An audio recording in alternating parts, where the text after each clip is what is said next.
Buongiorno da Taglio di Po, anche quest'anno il Carnevale Tagliolese ha garantito uno spettacolo unico per tagliolesi e per la folla che è accorsa dai paesi limitrofi.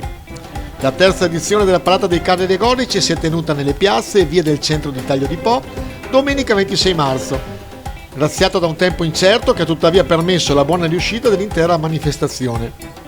10 carri, in tutta la loro imponenza e spettacolarità, hanno sfilato accompagnati da oltre 600 figuranti, i quali si sono esibiti in preziose coreografie arricchite da costumi sfavillanti e travestimenti incredibili.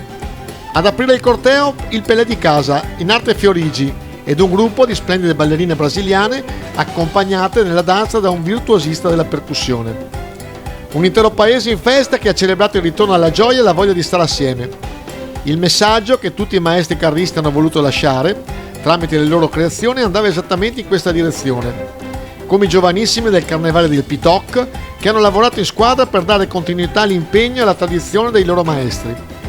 Una giuria tecnica composta da Milani Antonio, Dian Giannino e Milani Raffaella ha premiato con una preziosa targa i primi 3 classificati.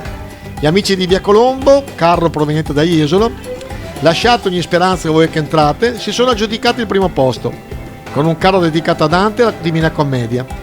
Al secondo posto i Simpa Bersa di San Stino di Livenza con The Animal Circus, carro dedicato alla celebrazione delle 2 anime del circo, quella allegra e romantica e quella triste, nostalgica, rappresentando così una metafora della vita.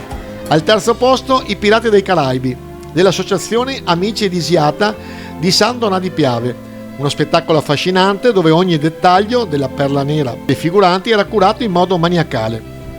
All'interno del corteo diversi gruppi che hanno voluto partecipare alla parata, come il gruppo di ballo Samba Latina Fitness della palestra New Energy di Adria e la scuola di danza hip hop Missione Africa ASD Magazzini R7 di Codigoro, e ancora la Proloco di Ariano nel Polesine ed un gruppo famiglia di Portoviro.